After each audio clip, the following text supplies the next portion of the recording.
And what happened one terrible night is I woke up dying for a drink. I knew I had vodka in the kitchen. I came downstairs in the midst of the night, 2 or 3 o'clock, and I found the vodka and I put it on the side. And I turned around, get this thinking, I turned around for a $50 glass, crystal glass, because I'm not an alcoholic. I drink out of this crystal glass. But when I turned around again, my wife followed me down and she grabbed the bottle off the side and she says, "I think you've had enough." She was probably right, Jay. Should have gone back to bed and thanked her. I didn't. I took a kitchen knife out and I stabbed her 3 times. And I finished a bottle of vodka. I called a taxi and then I called the police and the ambulance. And when I heard the sirens, I jumped in the taxi and I fled to Spain for 3 months. Go. Have you or someone you know had your life turned upside down because of your past? Of course I have. Everyone does background checks now, which makes it hard to bounce back. What do you believe? I believe your background shouldn't hold you back. It should pay you back. This podcast will inspire you, motivate you, and inform you with everything you need to rise above your past and not be afraid to say, go ahead, check my background. My name is Jaden Gum, and this is Background Check. You already know. Let's go. You can check my background. I'm a forgiving felon, so tell them that I won't back down. No. You can bet I won't live in regret. It's time to earn some respect. You are tuning in to Background Check. Robb Kelly, welcome to Background Check Podcast. Thank you, Jay. Great to be here. All right. Well, man, I'm honestly, we had to put this off for one time because I got sick. And I've gotten to know who you are through friends and somebody even that was already on the show a while back. We called it Life Giving Life, Jamie McKibben. And so it's an honor to sit here, reading your bio, knowing what you've done, where you've come from, and everything you've accomplished and especially your approach to addiction. I'm impressed with so far, and I can't wait to be more impressed as we talk about it and hear about it in this interview. So thank you for your time, carving out time for us. And I appreciate you. And, let's just talk about who you are right now. What do you do? What are you the CEO of, and what all irons in the fire you got going? Where do you do it? Who do you do it with? All that. So, Dr. Robb, they call me the addiction doctor because I specialize in addiction, trauma, and obviously alcoholism. Robb Kelly Recovery Group was founded many years ago when I came over here, even though we had Robb Kelly Group back in the UK. So we help families. We always say we're not in the addiction industry. We are in the family reconnection industry. That's good. Because alcohol and drugs have 1% to do with alcoholism and drug addiction. So we don't have a drinking problem, we have a thinking problem. So wait, Dr. Kelly, I want you to say that again, because a lot of people don't believe me when I say something similar to that. Of course, I don't have the credentials you have. So I want you to say that again so everybody can understand, because when they just say you need to just quit drinking or you just need to stop doing drugs, they're not understanding what's going on. And so say that again, because it's very important that people understand this. There's a big difference between alcoholic and drug addicts. Let me say that. And I'll say something else going to freak somebody out. Alcoholics are born, drug addicts are made. Okay. So what we have to do is, I don't have a drinking problem. I have a thinking problem. This is about neuroscience. This is about different parts of the brain telling us what to do. The hypothalamus, for instance, which tells us to drink alcohol after a certain point when it switches, and it tells normal people to drink water and eat food. So our brain's against us. So just stop for you kids, Rob, or, just stop. It's not as simple as that. If you've ever tried, everyone's on the phone these days, tablets, try leaving your tablet alone in the corner for 12 hours. Right. And every time you look at it and every time you want to go over it, that's what addiction's like. You can't stop it. Biochemical reaction. So I love that. And I'm a man of faith. So this is the way I explain it to people that don't understand it. I like the way you explained it with the phone, because that's so true too. By the way, full disclosure, I don't think you know this about me. I'm in long-term recovery. I've been clean and sober for 19 and a half years. So I just celebrated in April my sobriety date, clean and sobriety. Jack Daniels was my thing. Honestly, Dr. Kelly, Jack Daniels saved me from being strung out on meth. Yeah. And when you say there's a difference between alcohol and drugs, I get that, because the first time I tried meth for the first time, and I stayed up on that 3-day binge, I couldn't taste my Jack Daniels. Yeah. And because I couldn't taste it, and that's one of the reasons I drank, because I like the taste of Jack Daniels, I stopped doing all drugs. And so, but I was highly, highly addicted to Jack Daniels. So go ahead, keep going. And because I like what you're saying. And a lot of my friends, a lot of families that I know that have loved ones in addiction just don't understand this. And so I'm glad, Exactly. I'm glad you're talking about it. It's the most misunderstood disease in the world, and it is a disease. I'm going to say alcoholism, but you can put whatever you're suffering from. So it's a family disease. Everyone's affected.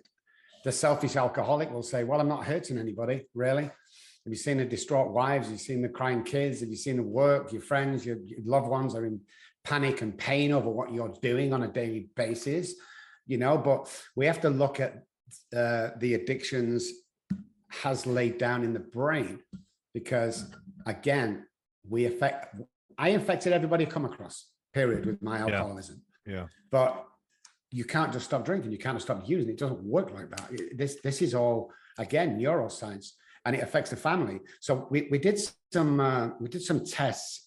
And okay. Talk about your business real quick. Talk about everything y'all do, the scope of everything, where you're all at, where you serve, and what you do. So we're in 4 or 5 countries. We're in San Antonio, Texas. That's where I am, the head office. We're in Dallas, Texas. We're also in Manchester, United Kingdom.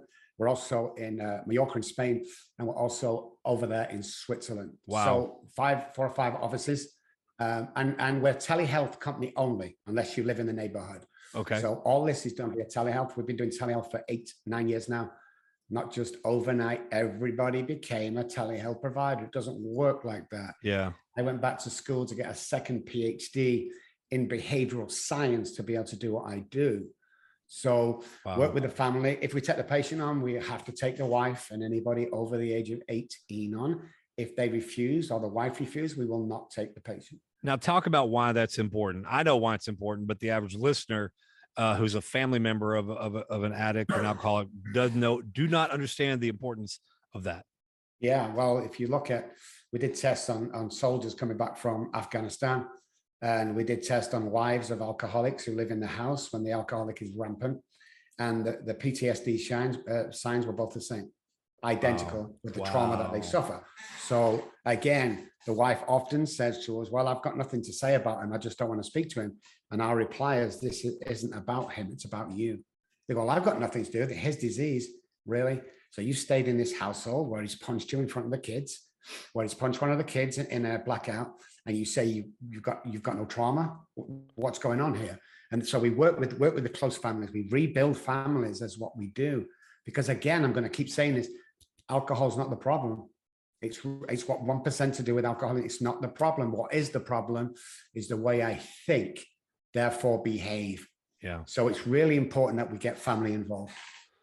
So Dr. Kelly, we're in the middle of National Recovery Month. What does the average person need to know that we can make them more aware of during this month?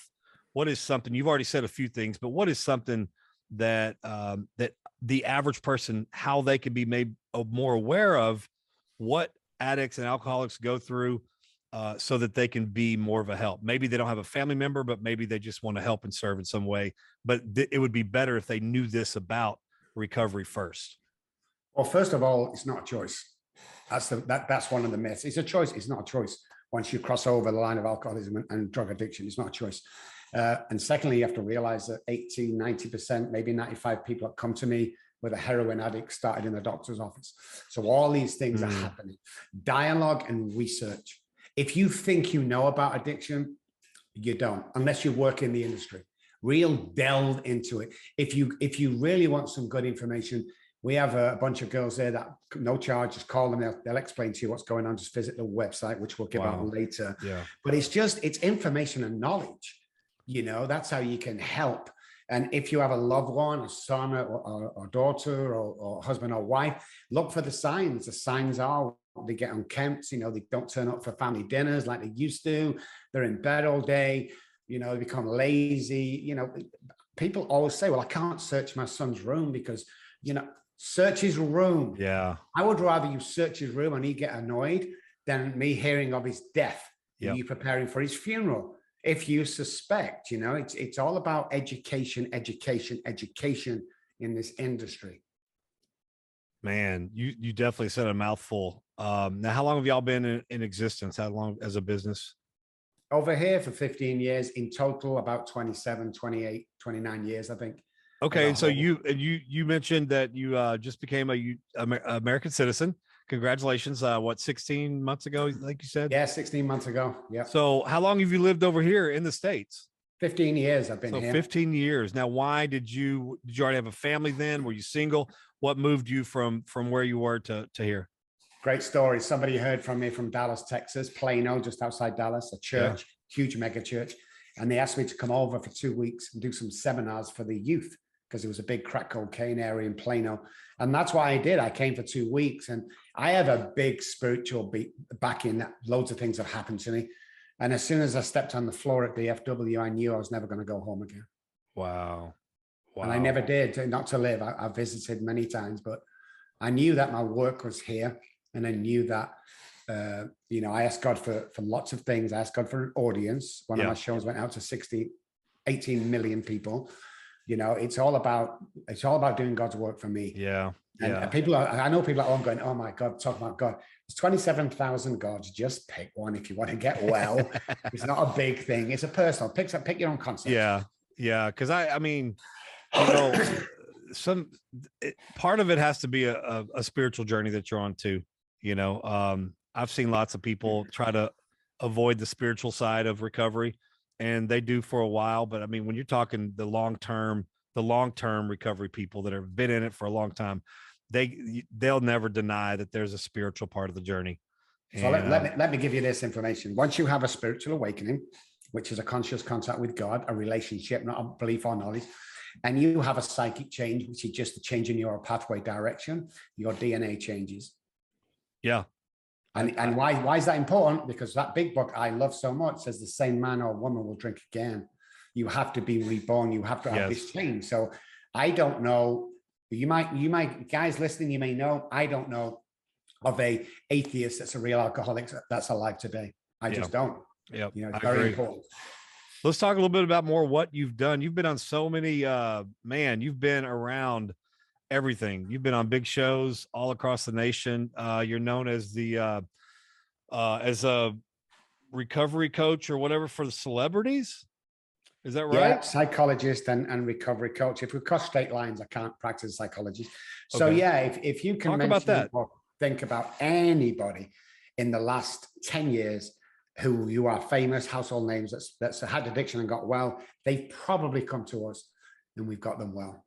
Obviously you can't talk about it, or if I name a name, can you say, yeah, you've been there, or no?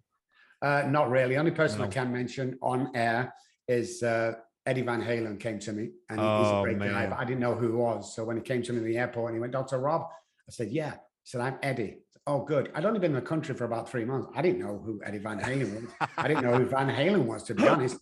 But we took him back and we had a great old time, and he went back and he started signing record deals all over the place. So yeah, it was good. Well, I always wonder, because some of my favorite, because of my own personal recovery journey, I like it when I see celebrities who kind of make their journey public. Some of them by default because of their choices, and then they're in legal battles. But I love Robert Downey Jr.'s story. I don't know how he got help. I don't know who he got help. He's a very good doctor, I believe. Yeah, very good. And but man, just to watch him in this part of his life and to see how far he's come, and it was really cool. So you've been on a lot of shows, man. Is that what you do too still now? You appear at a lot of shows. You got your own podcast. What is your general schedule, man? From Wednesday to Sunday, I'm working with patients. Like I say, we only take on 4 to 6 patients, so I'm busy with them. And then Monday or Tuesday, my media days, could be TV, could be news things. It could be anybody that's died. It could be shows. It could be podcasts. It could be radio. So then Monday's usually put aside for that. And then Tuesday for the TV, I travel to the studio or travel to California to record in Paramount Studios. So yeah, they keep me busy. I have a team around me that's keep media guys that, they don't quite get that Tuesday's my day off. Or Mondays. They don't actually get that. I drew it in a roll call. We're on a plane tomorrow going to Paramount Studios. Oh, God. Yeah. But yeah, I keep busy. I just, I love helping people, Jay. It's not as if it's alcoholic night. I love helping people. Yeah. And just watching the face when you gift them or when you say nice things to them. I mean, I'd rather lift somebody up than put them down. What would you say to the family who in their own mind has gotten the help they need to see from a different perspective, but is still just waiting for that turnaround from their loved one to reach that breakthrough point? This is all about perspective. If you've got well and got the help and there's children in the house and your husband refuses to, you need to leave. And that might sound harsh, but he's only going to go down. He's never going to get any better. So that was always my advice.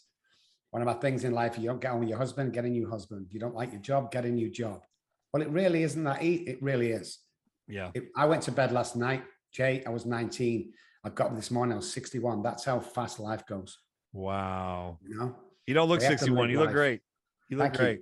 So now, yeah, there you go. Look at the guns. So you created, tell us about your, whatever you want to call it, curriculum, your approach, your whatever. I know you love the big book, but you probably have lots of other stuff you do outside of the big book or along complementary with the big book. I saw somewhere where you created some curriculum for prisons as well. So being a former inmate, I would like to know more about that. The only thing offered for us in there was AA, and I went. Yeah. But man, if there was something else offered, man, I want to know about it. Maybe we can get it in prisons, because I'll say this. I was an alcoholic, long-term alcoholic when I went into prison. If I hadn't been in prison for as long as I was, which was only 3 years, but I tell people, if I'd have gotten out in a year, I wouldn't be sitting here where I am today. I needed that full 3 years of separation. And I don't know what that did. Part of it was a spiritual journey, I believe. But the other part, there was an actual physical reset of whatever. I can't explain all the neuro stuff like you can, but talk about your curriculum for inmates and how it may be a slightly different approach, or how do you use definitely a different approach? Yeah, talk about that. Yeah, well, what you got to remember if we get caught doing something that we shouldn't be doing, it's usually under the influence of something. Many people on death row don't remember the event because they're wasted. So if you've been sent to prison for 3 years, let's say, the question is not, oh my God, they've sent me to prison. The question is, if you're an addict or alcoholic, if you've been chosen by God to do certain things, so why am I in prison? And there's always a task. There's always learning, because look at you today. To go to Jay, about being in prison, you go, oh, let me sit down and talk to you about that. So we create this, I'm not allowed to go in certain prisons. It was awesome. We created a program that uplifted with slight knowledge of neuroscience. We use neuro-linguistic programming to get into the heads and really make them see how powerful they are as a person. Okay, so a lot of people don't know what NLP is. So explain that real quick in the layman's term.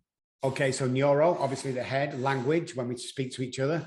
So what we do is during neuro-linguistic program, we'll slip certain sentences in and we'll slip certain words in. It's straight into the subconscious brain. Now, let me show you something real slowed down of NLP. So we're planting stuff in the subconscious. Here's an example. If I slowed down real, you would hear me say, while talking to you, that obviously mindset is everything. And what did you have for lunch today? Now, you won't hear mindset is everything. You'll hear, what are you having for lunch today? Oh, great. We don't always see what we think we see. It's called the Mandela effect. Like when I see Chick-fil-A, I want to put a K after the chick. When I see Jif, I keep calling it Jiffy. Yep. When I watch Sex in the City and suddenly I found out it's Sex and the City, this is how the brain works. So You're what you perceive right. of yourself, it's not the truth. The definition of insanity, when we're talking about addiction, is not being able to see my own truth. And when we come out of that sadness and that dark place, we can see our own truth and we can see that we're empowered. I can tell you categorically, Jay, that empowered people. So the program's all about showing how powerful you are and revealing your true identity, because most people lose that. That is so good. And that's true. That's true. I would say of all those years of drinking, I'm just now to the point where I'm living more years sober than I did drinking. And that was, I mean, I was just waiting every year, the year that I hit 18, you know, last year, a year and a half ago, I was so happy because I'd been drinking for 18 years. And then now a year and a half ago, I was sober as long as I had been drinking. And it was, man, it is a part of it's a mindset change too. And a lot of people ask me, you know, in our transitional houses, we have 2 transitional houses of guys coming out of prison. We help them get back on their feet. That's called Forgiven Felons. And so we help them get back on their feet. And we've been doing it for about 10 years. And every once in a while, the guys will be like, hey man, you know, do you ever get tempted to drink? And I said, well, sure, all the time. I said, sometimes you guys, the way you guys act getting out of prison, make me want to drink. I said, but I've retrained. I had enough of a reset where it wasn't presented to me, so I wasn't tempted with it. But I'll tell you what, man, up until September 18th, 2003 in prison, I could tell you where I was going to go to get my 5th of Jack and my pack of cigarettes. But then when I got into a fight, got locked up in solitary confinement for 8 days, I went through, that was my spiritual encounter with God, those 8 days. I came out of there a different person. I came out of there not ever thinking the same way about cigarettes and Jack Daniels ever again. And that's not to say that the temptation hasn't come. The tempter still tries, but whatever it was, the psychological, the physical, physiological reset, all the resets, I was able to start at a point where I could say no, and it'd be a choice again. You know, it'd be a choice again. And then from that point on, I just practiced saying no. You know, I get stronger. Like you showed me your guns a while ago. You get stronger. You make those muscles stronger by putting resistance on it. You know, we put weight in our hands. So the more I tell guys, the more I say no, the stronger I get. No is resisting that temptation. And the more I practice that resistance, the stronger I get. And, you know, people ask me all the time, do you think you'll ever drink again? And I'm like, probably not. They're like, oh, because you can't control it. I'm like, I could probably control it now, but I couldn't control it back then. And I can't explain that, but I just know that if I were to have a drink, I'm not in a point in my life anymore where I want to get drunk. Back then I wanted to get drunk, and I can't explain that. You went to school. You probably could explain it to me better than I could, but I could sit down and probably have a Jack and Diet Coke and not have a desire to get drunk anymore. And like I said, it's just something I feel after those 8 days in solitary confinement where I went through some sort of something. And, you know, I know for sure, I tell guys, I may drink a drink one time. I haven't yet, but I may. But I know one thing for sure, I'll never get drunk again. And they always want to know how I know that I know that I know that. And I tell them that part of it's my spiritual journey. So. Yeah, definitely. And a lot of people as well, they lead with certain things because they believe certain things, learned behavior or trauma. Like most people I meet coming out of prison, they mention in the first 2 or 3 minutes that they're an ex-felon. And I always say, why'd you lead with that? Because that's not who you are. It's who you were, and it's gone and it's past. I mean, if you're going for the job interview, great. Thank you for telling me. But what we do on a daily basis, it's called the basal ganglia. It's the repetition, strength, and confirms is who we are today. Wow. Not who we used to be. What we went through in the past, if you look at it, like my homelessness was like a semester at Harvard University. Wow. The stuff that we learn when we're in prison, the stuff that we learn when we're in these is who we were. It's not your value or your worth today. You see, when you've been through that, your worth quadruples when you get your stuff together. Because only an alcoholic and addict can talk to an alcoholic addict. Only someone who's been in prison can talk to someone who's been in prison. You don't understand the mindset. So I don't look at it as, hey, I'm an ex-felon. I look at it, God, how many years experience did you get in there? Yeah. Because I'll tell you something for nothing, guys. You think my college, I spent 26 years in college and schools. Do you know what I get most of my education? It was when I was 14 months on the streets, when I really found out the gritty side of alcoholism and the pain and the family and the children. You know, it's all about that. It's repairing stuff. I wouldn't swap I've never seen my youngest daughter since 30 odd years on. She was 1 year old when they took them off me. I wouldn't swap anything for the experience I had in the streets, because that's what makes me who I am today, because I do this on a daily basis. I don't worry about yesterday. I am my repetition, strengthens and confirms today. That's all it is. I'll never drink again, period. Oh, that's brave. No, it's not. I work a program. I stay with God. I have a communication with God. That's a relationship today. Yeah. I'm kind to people. I give back. I bless somebody every time I leave the house, monetary, because God's given me enough money to do that. Wow. I compliment 3 people every day. I live that life. Yeah. And the big book, again, best piece of literature ever written pertaining to the alcoholic recovery of. I'm studying the sunlight of the spirit. You can't touch me. You know, I have the power of God behind me. And I've seen miracles, Jay, beyond any one person. It's almost obscene, the amount of miracles I have seen, you know. Wow. And it's beautiful, man. It's beautiful. That's what I want to be. I want to be in the sunlight of the spirit. Amen. Amen. I know I'm a living, breathing, walking miracle too. So, okay, 2 things. You're way better. You could do this, what you do, way better because you have the knowledge of the books and the knowledge of the experience. At least in my opinion, I think. So, which one do you draw from the most when you're talking to people? My experience, my homelessness, my lack of, my leaving the kids, my stabbing my wife, you know, just the crazy things I used to do identifies with somebody. So we put a program together that's psychology, neuro-linguistic programming, brain spotting, which is going through the pupil into the subconscious brain, and somatic experience, which is all about the body. So with that, with 20% and then 80% of the stuff I've been through, because wow. I can connect with you straight away, Jay, when I go, hey, I was homeless, and you go, wow, yeah. Let me tell you about my prison. You know, there's a connection straight away. The mirroring part of the brain needs to connect with people, and me and you just connected. It's like somebody who supports Dallas Cowboys, or somebody who supports, you know, I don't know, another team, Carolina, for instance. They're never really going to see eye to eye as 2 Cowboys fans will, because the mirroring part of the brain wants to replicate each other. Yeah, you're right. So, all right, well, let's talk about your story, man. I mean, we've mentioned it a little bit.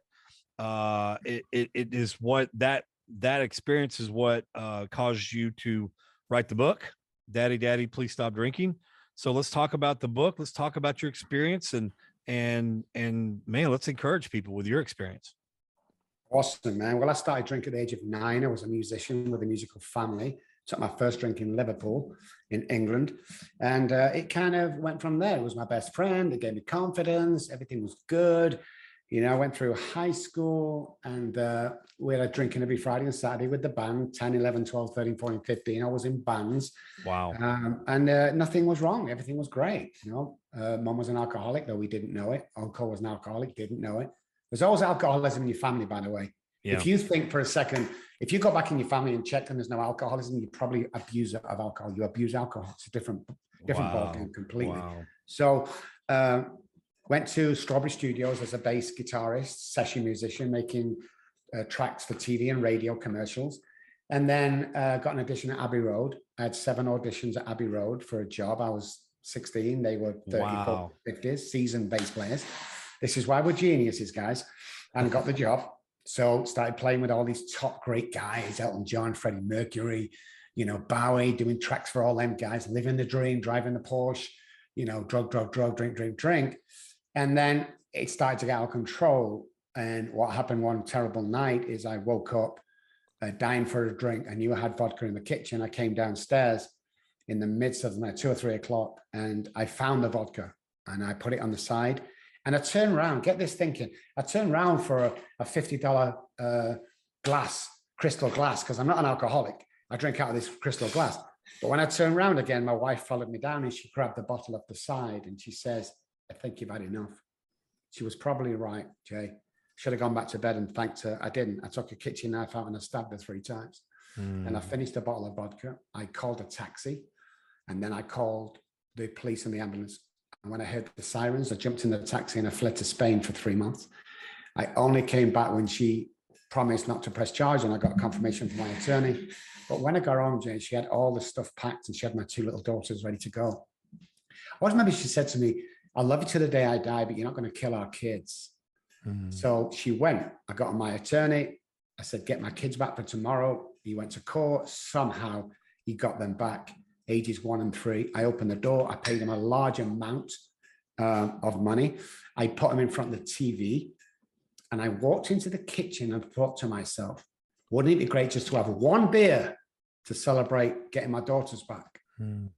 3 days later, when the police kicked the door down, when I'd been in blackout, liquor store, liquor store, liquor store every day, the children had not been changed or fed for 2 days. They nearly died. They served me with unfit father papers, and he took my children off me. Mom and mother-in-law, child services, child protection services, the police, they were all there waiting for them. And they walked down the path, and my eldest daughter says, Daddy, Daddy, please don't go. And then further down the path, while she's holding Mommy's hand, she turned around again and said, Daddy, Daddy, please get better. And as they got to the gate, she turned around one more time and she says, Daddy, Daddy, please stop drinking. And I couldn't do it. 3 months to 6 months after that day, I was homeless in Piccadilly Gardens in Manchester, thinking, where the hell did that go wrong? And that was it for me. I tried to commit suicide on 5, 6, 7 occasions. On 2 occasions, it worked. Somebody brought me back to life with compressions on the side of a dirty old wet road in Manchester. I hated them guys for that. Hated them. And then 14 months, man, of just hurting people, stealing vodka, you know, living rough under trees. Nobody wanted to know me. People would spit on me. They'd throw full diapers at me. Woke up once, stuff all over me from diapers that kids had thrown at me. I couldn't walk properly. I was sick. Nobody helped. I was abandoned on the streets, man. Wow. Every day I tried to commit suicide. I just wanted a way out. And did you have any family, brothers, sisters, mom, dad? Oh, yeah. I mean, yeah, mom and they dad. They all knew where you were, what you were doing. Just wasn't gonna engage in you. My mom's always said, she died early from cancer, from worrying about me, the doctor said. But yeah, they were ill because I was homeless, but they were told not to take me back in because I would die in the house and they would never forgive themselves.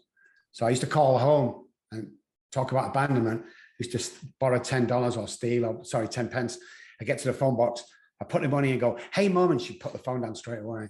Oh, wow. The depression, I drink more and drink more. So that was for 14 months. And then one night, 2 or 3 o'clock in the morning, I'm walking down the back ends of Manchester factories. There's no cars, no people. It's like a Monday morning, 2 a.m., 3 a.m. And I dropped down to my hands and knees and I was crying like from the stomach. Yeah. I wasn't crying because I'd lost my kids, my wife, my house, all my money. None of that. I was crying because the first time in my life, I realized I couldn't stop drinking. Wow. I was sobbing. I looked up to the sky, Jay, and I said, if there's a God up there, I can't do this on my own anymore. And about 30 seconds later, a guy walked around the corner in the middle of nowhere. His name was Derek. He had a little Bible in his hand. He'd missed his last person from a Bible study he was doing, and he'd walked about an hour, and he'd taken his quick cut to his house. He said, do you want help? And I said, yes. I went back to his house, and he said, look, Rob, I'm an alcoholic in recovery. I know what you're going through. You can stay here as long as you want, man. Wow. On one condition, you come to these 12-step meetings. Well, I hated them 12-step meetings, Jay. Now, this is where God came in.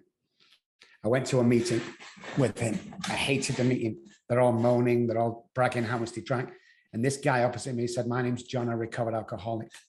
And he talked about the book, and he talked about God, and he talked about the power of choice when God's with us. After the meeting, I walked over to him. I said, hey, John, my name's Rob. Would you sponsor me? And he said, no. He said, but I will be a spiritual advisor for a period of 12 weeks. I walked to that man's apartment an hour.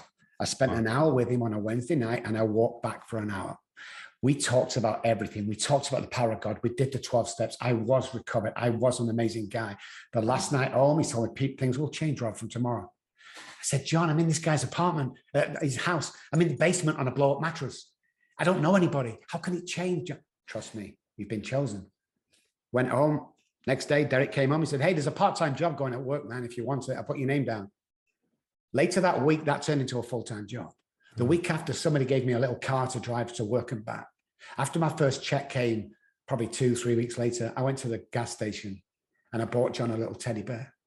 And I bought him a card and I said, thank you, John, for introducing me to God.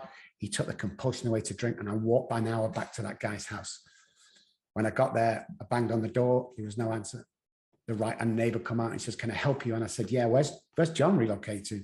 She says, John has been in that apartment for the 3 months I've been here. So I close the door. She's probably crazy. Wow. Now I go into the left end. Now I'm knocking the door a bit confused. And a guy came. I said, can you tell me where John's moved to? And he said, John. I said, yeah, the guy next door here. There's been no one in that apartment for 12 months. In fact, it's derelict. You can't go in there. It's dangerous. So then the next day I went back to the meeting that I met him in. And I said, hey guys, remember John? And the chairman went, John? I said, yeah, the guy I was speaking to. I was over near the coffee machine and we were talking. And this is what they said. Rob, you was over near the coffee machine talking to yourself. We were kind of laughing at you. I've never found that, man. Wow. But the program he gave me and my experience created a program that's 100% guaranteed. Because this is God's program, not mine. Yeah. And, people think I'm this clever. I'm not, Jay. This is God. This is God putting the power in me to convince people to join him. That's my job today. Oh, look, he's a great psychologist. I reach down to the gutters and I pick people up and hand them onto him as quick as possibly can, period. And once you start understanding something like the Spirit, like me, you will succeed. Whether success looks like seeing your family again or your kids, or whether it looks like earning $1 million a year, it doesn't make any difference. It will happen. Yeah. So let me just tell you this real quick. So when I was young, I used to have a little transistor radio with a big battery because my dad couldn't afford the little tiny ones. Yeah. And I would listen to this request show every Sunday night. And one day I was so excited, I went down. I got the nerve to go down to the phone and I dialed in. Hey, can you play me a request for Rob in Manchester? This is what the guy said to me. Oh, definitely, mate. And I said, really? Will you really play it? Oh, no, you're on the playlist. It'll get paid. I don't know when, but it'll get played on the playlist. I went back upstairs and I stood by that radio for what seemed like hours. And all of a sudden, this goes out to Rob in Manchester. Oh, man, it was great. It's the same thing with God. Put your request in. You're on his playlist. It will get played. We just don't know when, but it will get paid. Timing's always right. 100%. Timing's always right. Wow, what a story. Say, look, addictions it must be such a bad thing. It must be such an affliction. It's a superpower once you recover from this. A superpower, They didn't give this to the surgeons or the captains of industry or the government. He gave it to me and you, Jay. Yeah. Me and you have the power to save other people. I like that. No, an attorney can't do that. A doctor can't do that. No. He gave us the power to help these guys. And somebody who's never been addicted, but has only taken the classes in college to become a counselor, they're only going to understand book level knowledge of addiction. They're not going to be able to truly understand it. But man, I meant to tell you this earlier. So when somebody is talking to me and they say things like, why can't they just stop doing drugs or stop drinking? And I tell them, I'm like, look, there's different levels of addiction. I believe there's a certain point, like you said, there's a line you cross and then it's not a choice anymore. You cross that line and it's just who you are. Or who you've become. And what I tell people when people get to that point, which I was, and I've had a lot of friends who got to that level. If I'm looking and talking to a Christian who believes in Jesus, then what I tell them is, let me explain to you in a way you understand what addiction is. I said, when you first wake up, what do you do in the morning? Oh, I do my devotions. So you talk to Jesus. You think about Jesus. What do you do sometimes at night before you go to bed? Oh, I'll pray. Okay, you talk to Jesus. Jesus is when you wake up and Jesus when you go to bed. What do you do throughout the week? Sometimes do you go to church? Oh yeah, we go to Bible study on Wednesday. So and I ask him, I'm like, so would you say that Jesus is on your mind almost 24/7 when you're awake? Oh yes. I don't know what I could do without him. And then I look at him and go, okay, now I want you to give Jesus up and never touch him again. And they're like, I couldn't do that. And I'm like, the reason why is because you're addicted to him. It's all you think about. It's all you want when you wake up. It's all you want before you go to bed. And the alcoholic, the addict, they get to a point where, I was drinking Jack Daniels when I wake up for breakfast. I was drinking it for lunch. I was drinking it to socialize in the evening, but also to wind down before I go to bed. I drank it all the time. And I said, there's no way I was quitting it at that point because my addiction level was so strong. And when you talk to a Christian, somebody of faith, and you ask them, if you were to give up Jesus, where you could not think about, pray to, listen to, spend time with anymore again, then could you do it? And they're like, no. And I said, sometimes that's the level of addiction that an alcoholic and an addict is at. It's not something they can just go, oh yeah, sure, I'll quit drinking today. I want to go back to your story. Man, I mean, just telling me the story of what your daughter was saying, as she's walking away from you. And I mean, even the name of the book, Daddy, Please Stop Drinking, was enough. But then when you said that there was 2 other things that she said, that gave my goosebumps. What goes on in our mind that something like that, or what's the psychological, physical, the chemistry part of our brain that something like that doesn't cause us to stop? Yeah, because here's the science behind everything, guys. You'd think that was enough for me to stop. But what happens is, the reason why alcoholics are born and drug addicts are made, although they both present the same after a period of time, is my hypothalamus, which is my fight or flight part of the brain. It's not very big, it's tiny, but it's a fight or flight. That's why we don't have to teach, and it's a survival. We don't have to teach babies that are hungry, puts his hand down its mouth, or it cries for food. It's a natural instinct. It tells people as they grow up to drink water and eat food to survive. At a certain point, when we cross over to chronic alcohol drinking, the hypothalamus tells us to drink alcohol. That's why you can't just give up, because the brain is telling you to drink. That's why we can go days or weeks without water or food, because the brain is telling us to drink alcohol or take drugs. Wow. That's the difference. That's the difference. You just can't stop. The neural pathways have to be changed. The psyche has to be changed. You need to remap. You need to recycle and reinvent the basal ganglia, that repetition. Because, hey, look, got the job, got the girl back, got the car, the kids are awesome, paying the mortgage, bang, you'll self-sabotage for no reason. Yeah. And a lot of that is learned behavior and trauma from the past. The gateway drug is trauma. End of story. There's no such thing as little T's and big T's when it comes to addicts and alcoholics. They're all big T's. The things we hear.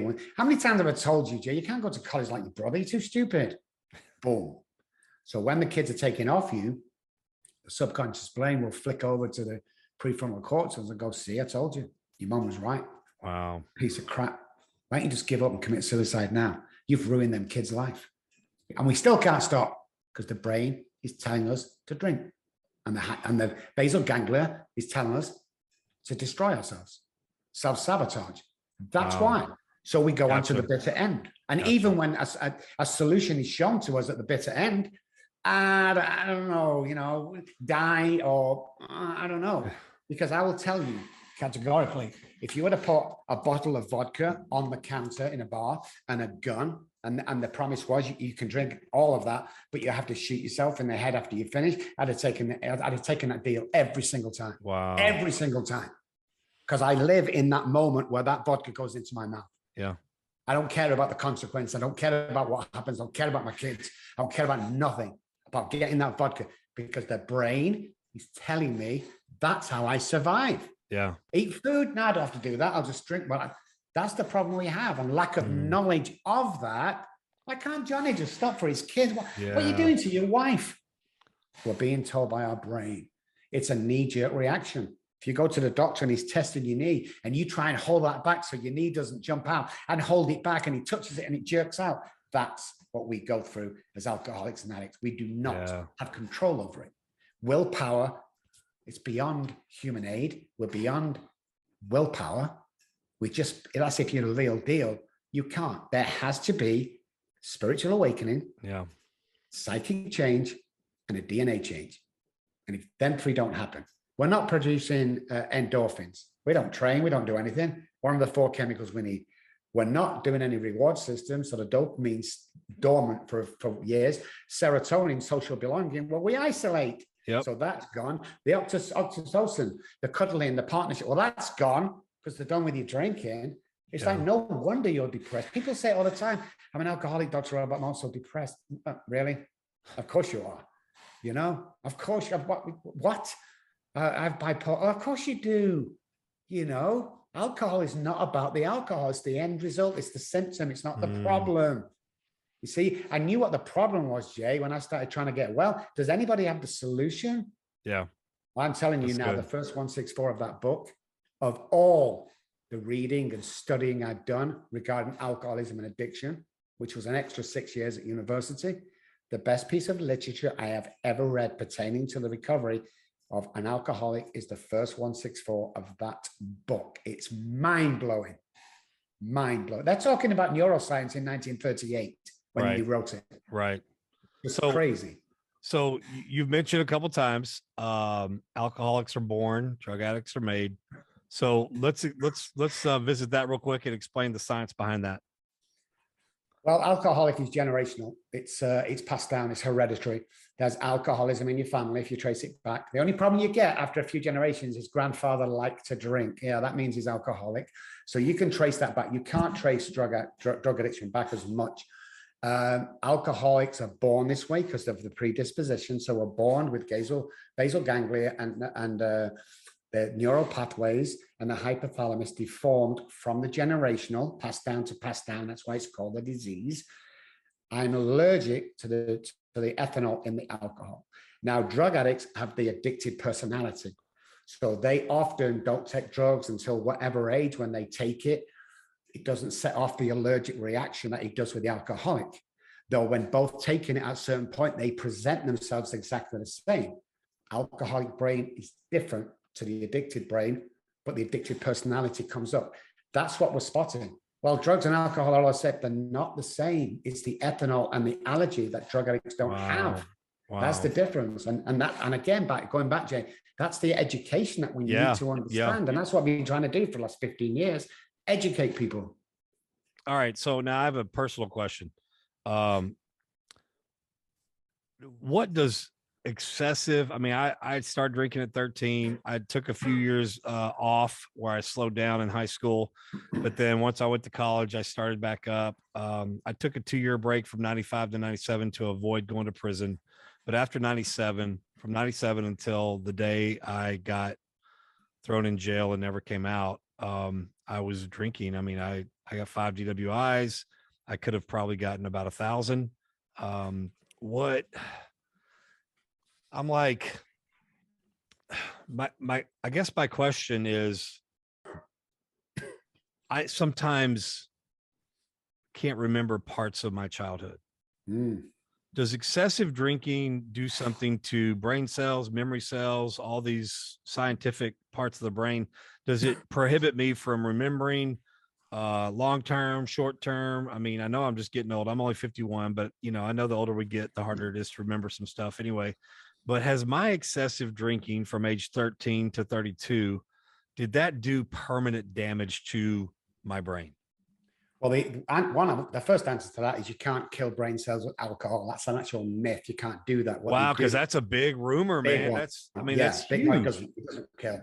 Yeah, it doesn't. What happens is that part of the brain stops being used because of the alcohol substance. So they go into like a gray matter. Can they be reconnected? Yeah, they can. They really can. So you can get better. The stuff that we black out, we can't think about. That's your trauma. What happens with trauma is it stuffs in the subconscious brain like a zip file, and you can't deal with that. So it stuffs it. If you ever seen a deer being hit by a car but not died, it will lay still for about 2 or 3 seconds. Then it'll jump up, then watch it. It will shake violently. Then it'll run off. The next day, that deer will cross the same road at the same time and probably get hit by the same car. The reason why it does that is it's shaking off the trauma from that. People don't do that. People stuff it down and stuff it down and stuff it down. So what happens is the things we can't remember, which we can with the right training, you can recall 99% of what happened to you out of you. That's where the trauma is that goes into the put it away, too traumatic to think about. And we block off. That's why talk therapy is no good.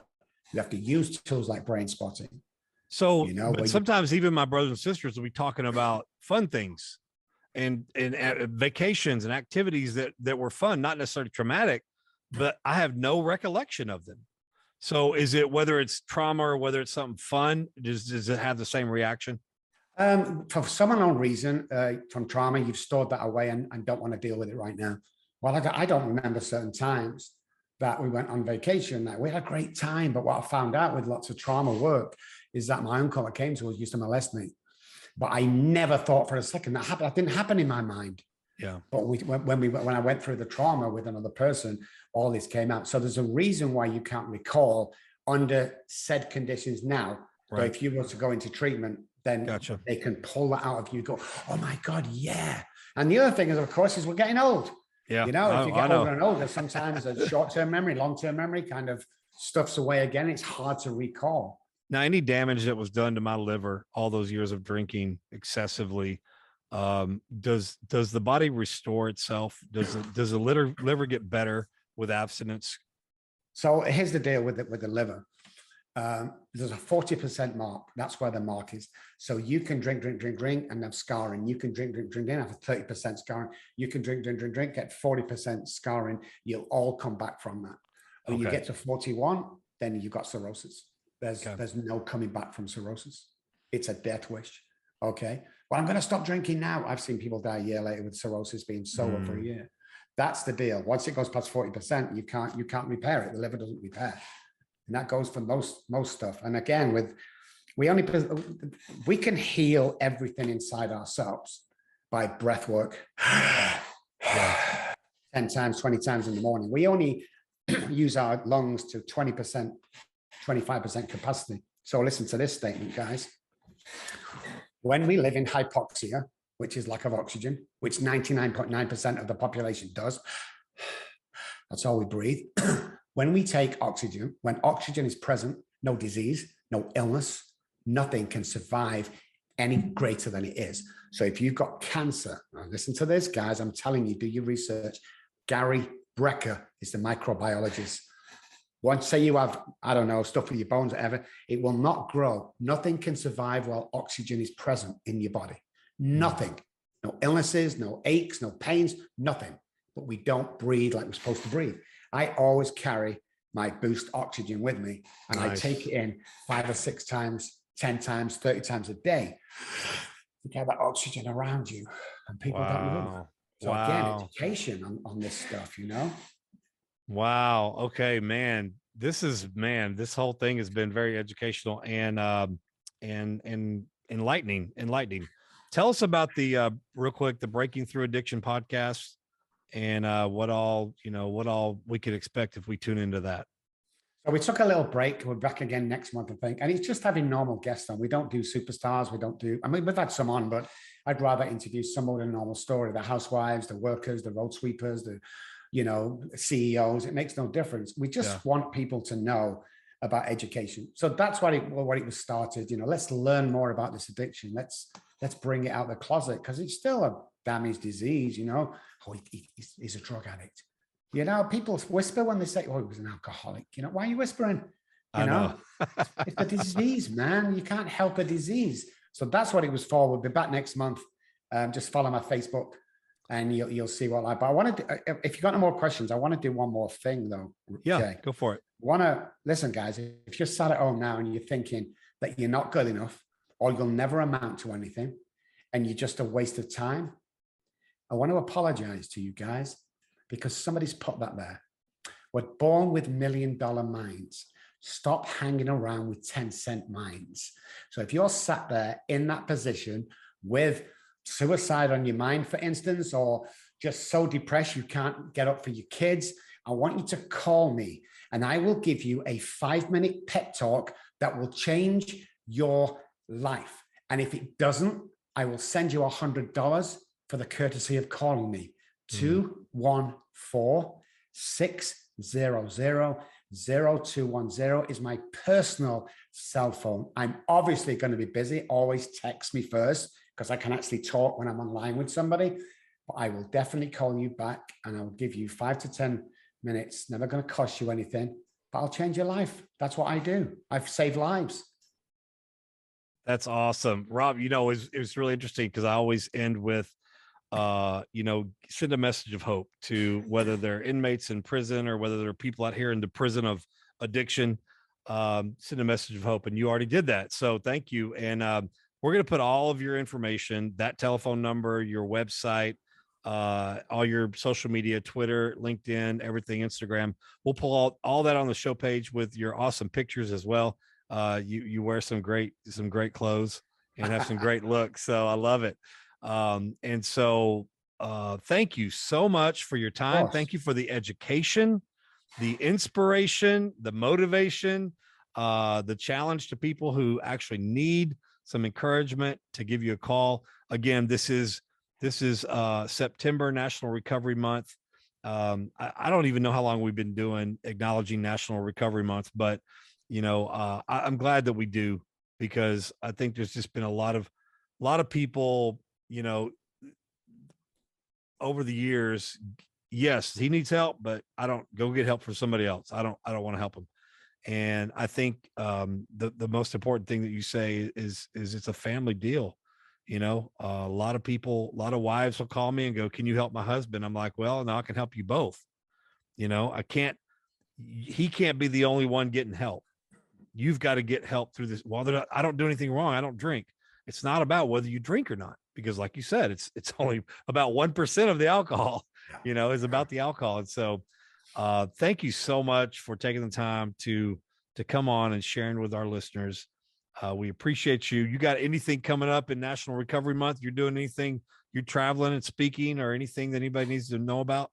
We always do a thing in Recovery Month. I get on for like 4 hours, give my time free for 4 hours a couple of times a week, where anybody can get on and talk to me. Education, we do seminars free of charge. We do, all that stuff. And obviously not sure about my diary because I don't keep that, but I'll be speaking places. It'll all be on my Facebook, wherever I'm speaking. Okay. All right. If we can do anything for you guys, forget about the money. If we can do anything for you guys listening, especially guys coming out of prison, man, it's always worth a call and see what we can do for you. Yeah.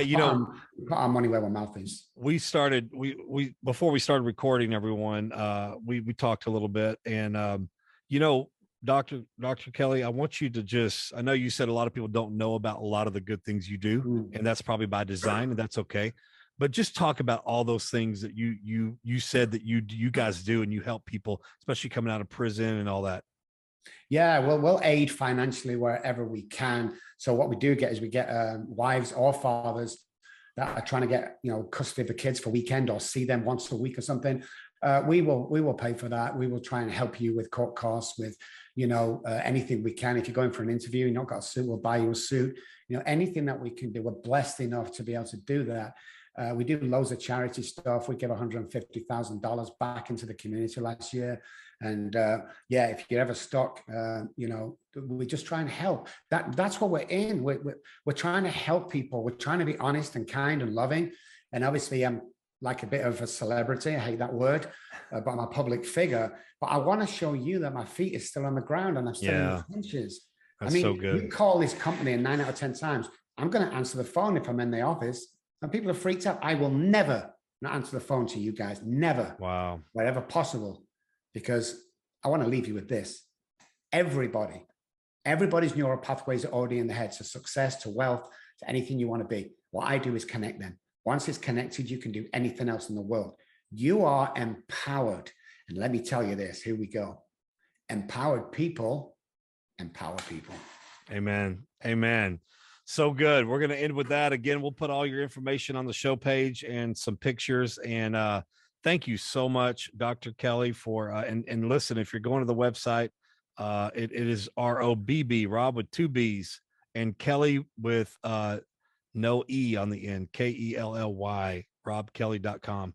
So thanks again, Dr. Kelly. We appreciate everything you said. And I can't wait to get to know you more, man.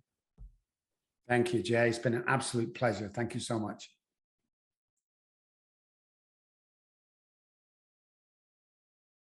Thank you for tuning in to this episode of the Background Check Podcast, brought to you by Forgiven Felons, helping people with a past realize their future. For more information, please visit forgivenfelons.org. Follow us on Instagram, Facebook, and please don't forget to subscribe so you'll never miss the latest episode. I'm J.Dan Gum, and this has been Background Check.